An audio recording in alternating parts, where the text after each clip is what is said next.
Hey, everybody, I'm Amy Scott. Welcome back to Make Me Smart, where we make today make sense. It's Friday, January 24th. Kai and Kimberly are both out today, so I am joined by the great Nova Sappho. Hey, Nova. Hi, Amy. Those slackers, Kai and Kimberly. Anyway, it's good to I be back. know. Thanks, everybody, for joining us for Economics on Tap, our weekly happy hour episode, and one of my favorite things at Marketplace. Yeah, so you know the drill. We're going to do some news, take a quick break, and then Yeah. we will play a game. But first, Nova, tell me what you're drinking. Okay. So this is telling you what I'm drinking and a public service announcement. Ménage à Trois Red Blend of Zinfandel Merlot Cabernet Sauvignon 2022 year. And Okay, here's I'm this waiting public for the service public announcement service part. announcement. Yeah, that part is blends are your friends. Don't shy away Oh. from blends. They make great table wines and are a nice, simple, and carefree way of finding something good for your friends for that chill dinner So on a do Friday blends get a night. bad rap or something? I feel like I'm maybe a little in the dark I, here. I feel like people kind of want to say, "Oh, I got a Zinfandel," or "Oh, I got a Cabernet Sauvignon," but and I kind of feel like the blends are like that, like ugly duckling stepchild, Mm, and they don't get enough love. Yeah, and so okay. I think they deserve a little bit more respect. All right. Well, thanks for the Um, PSA. I am drinking today a phony Negroni in honor of what does that dry mean? or a, well, it's a Negroni with no alcohol in honor of dry Yeah. or damp January. Mine has been sort of Wait. a moist January, but today it's dry. Um, yeah, it's pretty good. It's got bitters in it, so it's like a nice, it feels like a proper cocktail just without the kick. Well, Mm, the kick is kind of let's important, see but what all other right. people are. Well, yeah. First of all, people are already criticizing about me mixing my metaphors. So thank you, everybody. It's Friday afternoon. I do not want to hear any feedback today, ladies and gentlemen. So, For some yeah. reason, I'm not seeing the chat. Sorry, everybody. Yeah. I must be No, doing no, something wrong. here's one Yeah, that's kind of tell me interesting. what Jack folks are doing. Daniel's Watermelon Punch and a Saltese Pickle Salt Strip. That's from Hmm, Lewis Smith. Sounds very interesting. Earl Grey okay. hot with honey. Ooh, can never go wrong with that. Love that. Uh, Nova is not great for this show. Thanks. Thank you for the feedback. What? I know I people are so mean. disagree. Uh, I disagree. We oh, are thank you, watching thank this, you. folks. Keep it Hibiscus nice. tea, I like that as well. Yeah. No, it's all Mm. right. I can handle it. That's fine. High quality H2O. No soccer games, just hydrating. Um, okay. South African Sauvignon Blanc. Ooh, that sounds interesting. I want to know more, Mhm. Barbara. And pumpkin spice tea. Very clever, very funny. Hot chai. A lot of tea drinkers today, which, I think that's my crowd, except for the people who don't want me here. But besides that, the rest of them, tea drinkers. I was drinking a I'm with you. chai earlier, so yeah, you can do Hey, can't both, go wrong, right? depending on your time Yeah. zone. Here in Now, here's my Baltimore, question. it's really happy hour time, so. Yeah, it definitely is. So here's my question for you. When you have your chai, do you have your chai with milk or without milk? I do it with milk. Yeah, I like it a little creamy. How Yeah, about you? I think the world is divided in two over this. This is the thing that divides the world, cream or no cream in the chai. I think cream makes a Only that. lot, or milk. Milk, yes, that's the only thing. Milk in chai makes a ton of sense. I think it's kind of designed for it, with the spices and all, but I actually like it without milk. Yes, but absolutely, everybody's with you on this. It does need milk. It absolutely does. But I'm kind of crazy like that, and I do like to have that extra spice kick without the Hmm. calming effect of the milk. Well, you do But you, yes. Nova. Oh, thank you. So, I appreciate that. shall we do some news? Let's do it. Do you want to All go right, first you or go should I? first. Yeah, you go. Okay. Big day, because we got news, what was it? Today or yesterday? I think it was today, right? Maybe it was yesterday. I don't know. It's Anyway, your item. Purdue settlement. Yeah, yeah, Purdue. That's a good point. I should probably know my own news. So the item, it's been a busy week for news. So sometimes things get a little, they slip under the cracks. And the story that got my interest today, this I think broke yesterday actually, is Purdue Pharma, the Sackler family that owns the OxyContin maker, and the various states and the Justice Department that have been suing Purdue have a new settlement agreement. This has been a journey years in the making. This one might just stick because it comes after a Supreme Court decision last year over a key contentious aspect of the previous agreement. Now, that contentious bit was whether the Sackler family, which owns Purdue until this settlement is decided upon, and then they will give up ownership, the Sackler family was granted immunity from all future lawsuits, opioid-related lawsuits, in the previous settlement agreement, which included them paying $6 billion, and then Purdue paying, I think, another so many hundreds of millions, and then Purdue becoming basically a public benefit company to help fight the opioid epidemic. Still, there was a lawsuit by those who objected, including the U.S. trustee, saying, hey, hang on a minute. This was, by the way, going through a bankruptcy court because Purdue filed for bankruptcy to organize all the various lawsuits and claims against it into one massive settlement. And so the bankruptcy process allows for an entity to emerge out of it with kind of having absolved itself of all the previous claims. But in this case, the Sackler family, which had not declared bankruptcy, was included and granted immunity as part of the deal, even though they had not declared bankruptcy and put up all of their assets. They were granted immunity as part of this deal. So after they put in the money, they would be immune from all future lawsuits with regards to opioids that anybody else might want to bring that wasn't part of the class action. Now, there probably aren't a lot of people left who would bring those lawsuits, but theoretically speaking, that was possible. There were people who might, and states that might. And so that went all the way up to the Supreme Court. There were divided decisions along the way.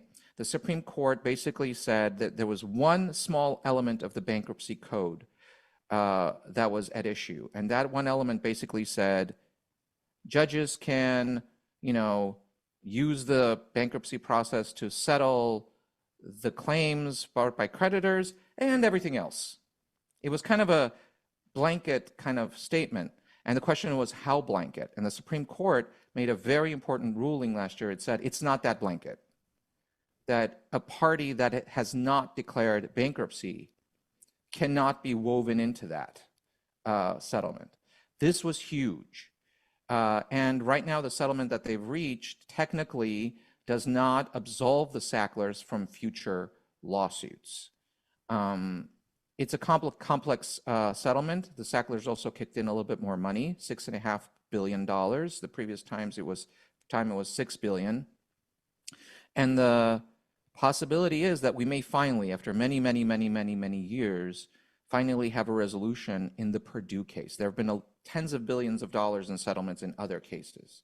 So it's not like there isn't money flowing, but this would be a big one because Purdue, by many accounts, their actions and their sale of OxyContin and the way they marketed it is alleged to be kind of almost the touching point of the crisis that has gripped this country for the better part of the last 2 decades. So it's a really big, it's interesting. big deal. My reading of this, and tell me if I'm wrong, is they're actually paying a little more than they were going to, but also opening themselves up to potential future lawsuits. Yeah, maybe. Again, it's a question of how many people are left, and there seems to be a structure where there will be almost like a fund, I think, that kind of pays out that money, but it's a little unclear. I have questions about the settlement a little bit, but for the biggest element, I think, of this is that it is $6.5 billion. And one of the reasons that's an interesting number to me is because we don't really know how much the Sacklers have. Mm, Uh, they are alleged to have a lot of their money in offshore accounts that American justice system and courts cannot reach. mm, But what we do know is through the fact-finding process that uh, in this lawsuit that they took out of Purdue as the lawsuits were rolling in about $11 billion over the course of several years. Of that, a, a certain chunk was dedicated to taxes, and they probably netted about 6.4 or 5 billion. So you can see how this number could be a really important number. Now, mm. no, I don't know if anybody really believes that that's all they have in terms of like, money grows, investments can multiply how much we have, and we don't know what the Sacklers' total net worth is. But this could be kind of like it could be a number that is meaningful to a lot of these families and people who have suffered and are suing. Yeah, let's hope it can make some difference. Well, we should move on so we have time for the game, because it is Yes. Friday and we need to have a little fun. So I'm just going to talk real quickly about some new data today showing that last year, the housing market was the slowest it's been in almost 30 years, which is just wild. This is from the National Association of Realtors, which said that sales of existing homes came in at just over 4 million in 2024, and that's the lowest number since 1995. And back then, the U.S. population was like a quarter lower, so it's pretty significant. For context, according to the New York Times, the annual pace of home sales had been around 5 million before the boom years of the pandemic. And of course, Nova, this is all about, the combination of high interest rates, which have been bouncing between roughly 6 and 7% for a 30-year mortgage, and look likely to stay high for the foreseeable future. Mhm. So all that combined with record home prices, which together are just keeping a lot of would-be buyers out of the market. But here's what I think is really interesting and I would say frustrating for people who would like to buy a home right now, which is normally when you see a market slow down like this, you would also expect to see prices come down too. But according to the NAR, the median price went up last year to $407,500. That's the median price nationally. And again, it's just because there are so few homes for sale that even with suppressed demand, prices are still rising overall. But this is where it gets personal for me. I've been watching the market Mhm. in Denver because my family's planning to move back there. And I've just seen houses sit and sit Oof. on the market. Like a few years ago, they were flying off the shelves. Houses would get Yeah. posted online and they'd sell within like 5 to 7 days. Now, the median time on the market, according to Redfin, is 51 days in Denver. It's 49 nationally. And I think you just see sellers basically holding out, having watched their neighbors sell their houses for like 40 or 50% more than they were worth a few years ago. They're kind of holding out for the biggest price they can get, especially if they paid a lot or, they're looking to move in this expensive market. So I just wonder how long that's going to last because eventually people need to move. And so I hope we start seeing some price relief for those of us who would like to buy a house anytime soon. Do you think people's expectations are starting to change when it Well, I comes to the think, housing market? yeah, I mean, well, I think you're seeing people kind of accepting that rates are likely to stay high for a while. And so, yeah, people are, you know, making price cuts, you know, incremental price cuts probably need to come down a little further in some places. But yeah, I think Uh-huh. people are no longer expecting relief to come anytime soon in terms of the You mortgage know, rates. I thought one of the things I thought was really interesting was the graph you shared, the data you shared. I don't know if we're going to link to that, but it showed that the number of homes selling above asking, the proportion of homes on the market that are selling above asking has really come down from Mm-hmm. like the high point. It's somewhere like 24% are now selling above asking. So there are, you have to look for it and you have to really squint, but there's some signs Yeah. somewhere that maybe But but that's because there's like asking some is so cooling bananas. I so mean, and high, there just aren't but also bidding maybe wars, Yeah. there aren't the bidding wars. I think I think buyers are sitting on the sidelines a bit too, but I wonder if they're starting to maybe finally come out and say, okay, well, I'm just going to buy the home I can afford now because I'm no longer expecting interest rates to come back down to 3%, 2.5%, 3%, 3.5% Hmm. over the next year or two, Yeah. because it's just not going to. The Fed's not in anywhere near going to lower rates that much, if at all, this year. There's really debate if it's at this point that if it'll at all really lower interest rates this year. And on top of that, we've seen the Fed lower interest rates, and the mortgage rates went up because of Yeah. complex market reasons, which we won't get into. But Right. The so Fed, yeah, the it's a Fed isn't the only tough force that determines interest rates. It's Yeah. not. No. All right. Yeah. Well, All right. that's it for the news. Mm. So we're going to take a quick break and we'll be right back.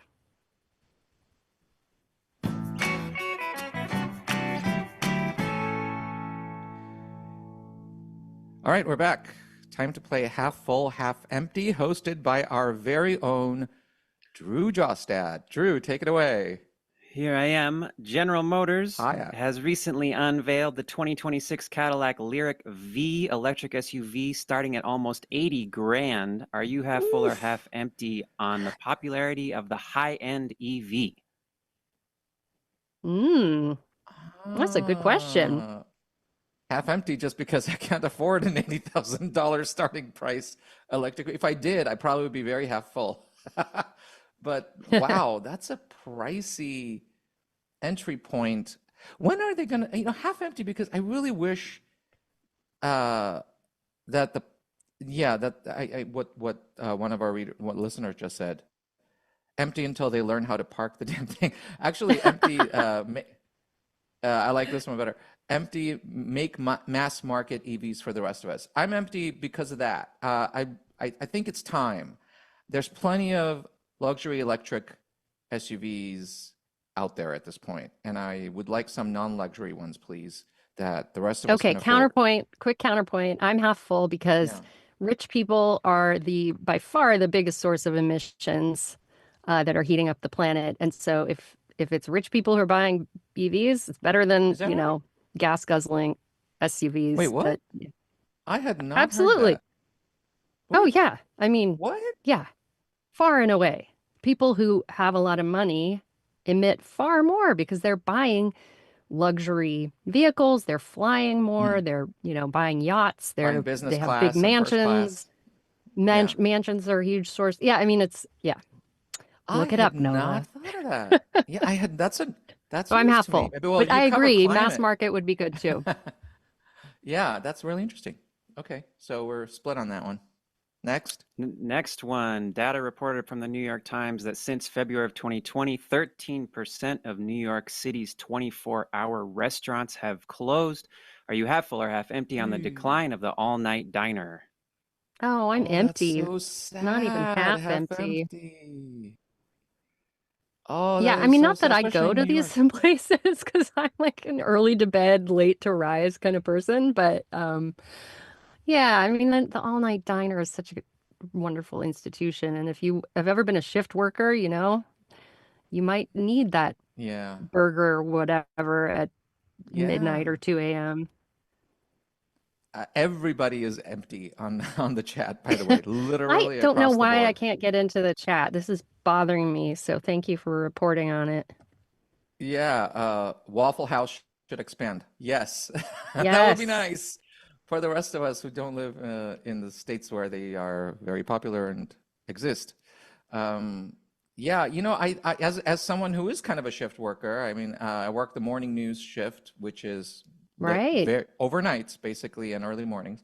It's, I gotta say, when the group decides to go out, we do go to a local downtown area diner institution in the LA downtown area. And so it's just so lovely that we can, and there aren't that many of those places around. And it would be just devastating if that place, which I will not name, closed, for example. So yes, half was super empty on that, and I hope that that trend stops. Maybe All if we all right. stopped ordering out so much and got out of our houses and went out for a change. All right, I'm now in the chat, so don't say anything mean about me. I got it to work. All right, what's next, Drew? Average hours worked per week have been declining since their 2021 peak. So are you half full or half empty on a shrinking American work week? To what? From what to what? I think the From numbers are like important on this. 35 to 34. I am Huh. half 35 to 34. For the I'm record, half it's full. roughly in line with the average pre-pandemic, like maybe a little lower. There was like a spike in 2021. Oh, wait, I gotta just give a shout out to Ian, who noticed the Hmm. sign behind me, my Freedom of the Press sign. This is from Nice. the Globe printing collection at Micah. It's a legendary printing press here in Baltimore. Thanks for noticing the sign. Read to Anyway, us what it says for all the oh, podcast folks who won't see it later. I am sorry. I thought I just did. It says It's freedom of the okay. press, freedom of speech, freedom to vote. Speech, freedom to vote. It's beautiful. That is beautiful. And it has So a kind of a kaleidoscopic I'm colors. half, I like it. yeah, they have great work. So I'm half full on this because I mean it's only an hour. It's not like we're slacking, you know.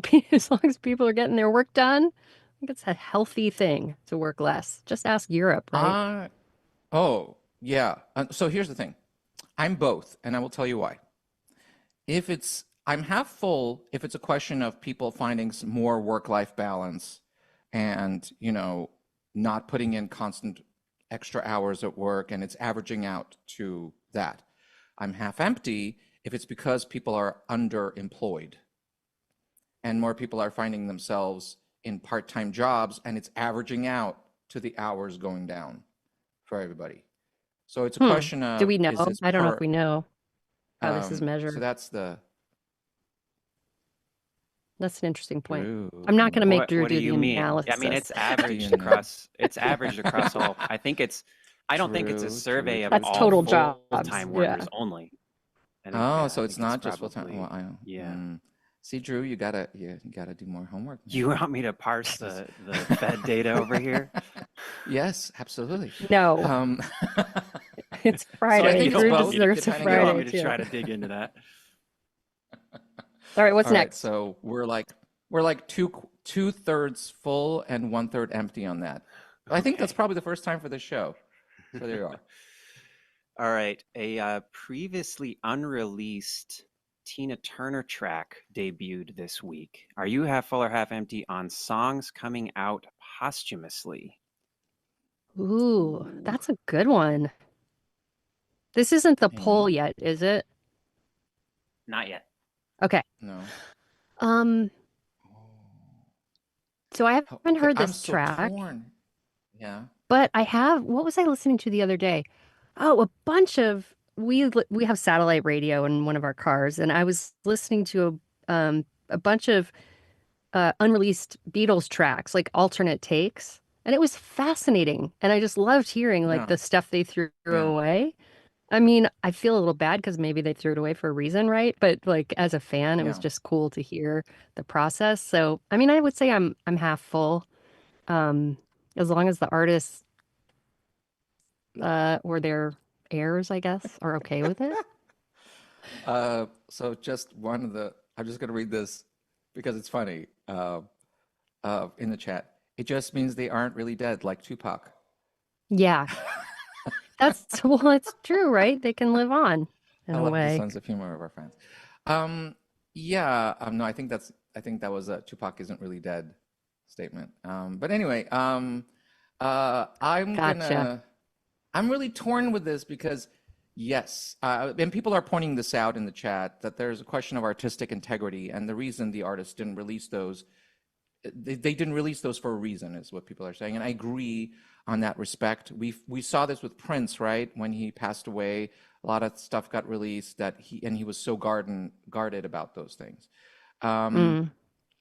So yes, but at the same time, what you just said about the Beatles is true too, that there are certain artists that just are just kind of rise even that are bigger than even themselves. That they kind of, in a sense, their Yeah, they work belong to belongs all to of all. us. Well, they really do. I I mean, I think their know. It work feels does that belong to way. all of us, in a sense. It's like too And important to keep so, hidden.